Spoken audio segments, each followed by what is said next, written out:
நம்ம மல்லி சீரியல்ல என்னெல்லாம் சுவாரஸ்யமான விஷயங்கள் நடக்க போகுதுன்னு பார்க்கலாம் வாங்க.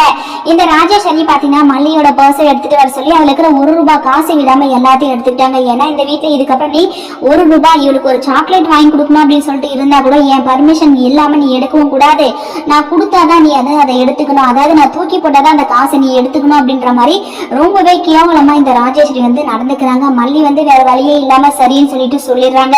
இதுக்கப்புறம் நம்ம மல்லி பாத்தீங்கன்னா கடைக்கு போயிட்டு திங்ஸ் எல்லாம் வாங்கிட்டு இடத்துக்கு போறாங்க. வாங்கிட்டு வந்ததுமே உடனே ராஜேஸ்வரி பாத்தீங்கன்னா இங்க பாரு அந்த சீட்டை கொண்டு வா, அதுல எல்லாம் கரெக்டா இருக்கா இல்ல நீ ஏதாவது காசை ஏமாத்தி எடுத்துக்கிட்டியா அப்படின்னு சொல்லிட்டு நான் பாக்கணும் அப்படின்னு சொல்லிட்டு மல்லியோட மனசை ரொம்பவே நோக்கடிக்கிறாங்க ராஜேஸ்வரி. சோ எல்லாத்தையும் சரி பார்த்துட்டு எல்லாமே கரெக்டா இருக்கு, எடுத்துன்னு போய் தொலை, இதுதான் உனக்கு பனிஷ்மெண்ட், என் தம்பி வர வரையும் ₹1 காசுக்கு கூட நீ இப்படி தாண்டி சிங்கி அடிக்கணும் அப்படின்னு சொல்லிட்டு ராஜேஸ்வரி பாத்தீங்கன்னா மல்லி கிட்ட சொல்லிட்டு இருக்காங்க. இதெல்லாம் பார்த்து வெண்பாவால தாங்கிக்கவே முடியலங்க.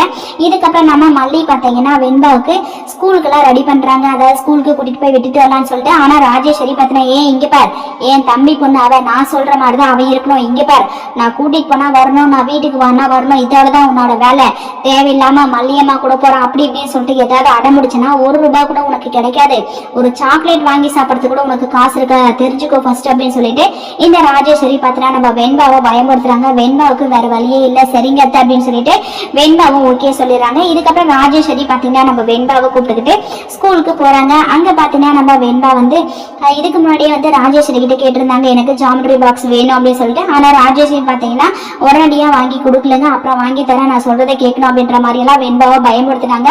வெண்பா பாத்தீங்கன்னா ஸ்கூலுக்கு போனது எப்படியும் மிஸ் திட்டுவாங்க அப்படின்னு சொல்லிட்டு அத்தை நாளைக்கு எனக்கு கண்டிப்பா ஜாமெட்ரி பாக்ஸ் வேணும் அத்தை, இல்லையாட்டி என்ன கிளாஸ்ல சேர்த்த மாட்டாங்க அப்படின்னு சொல்லிட்டு நம்ம வெண்பா அழுதுகிட்டே சொல்றாங்க. ராஜேஸ்வரி பாத்தீங்கன்னா இப்படி இருக்கணும், இப்படிதான் ஒவ்வொரு விஷயத்தையும் நீ என்கிட்ட கேட்டு வாங்கணும், அத்தைக்கு மரியாதை கொடுக்கணும், நாளைக்கு உனக்கு வேணும்ல நாளைக்கு நான் வாங்கி தந்துறேன், ஒவ்வொரு விஷயத்தையும் இப்படிதான் நீ என்கிட்ட கேட்டு வாங்கிக்கணும் அப்படின்னு சொல்லிட்டு ராஜேஸ்வரி பாத்தீங்கன்னா நம்ம வெண்பாவை திட்டிட்டு சந்தோஷமா போறாங்க. ராஜேஸ்வரியோட கெட்டனை எவ்வளவு பாருங்க, சின்ன குழந்தை அப்படின்னு சொல்லிட்டு கூட பார்க்காம அந்த குழந்தைகிட்ட அவங்களோட வீராப்பு காமிக்கிறாங்க. அவங்க ஒழுங்கான ஒரு ராட்சசியா இருந்திருந்தா விஜய் கிட்ட நேரடியா இதை காமிச்சிருந்துக்கலாம், நான் இப்படிதான் இருப்பேன், உன் பொண்ணு இப்படிதான் பண்ணுவேன் அப்படின்னு சொல்லிட்டு அதையெல்லாம் விட்டுட்டு விஜய் இல்லாத நேரமா பார்த்து மல்லி வெண்பா இவங்க 2 பேரும் இவ்வளவு கொடுமை பண்றாங்க. கண்டிப்பா இதுக்கெல்லாம் சரியான பாடத்தை கத்துக்குதான் போறாங்க ராஜேஸ்வரி. வாங்க வெயிட் பண்ணி பார்க்கலாம்.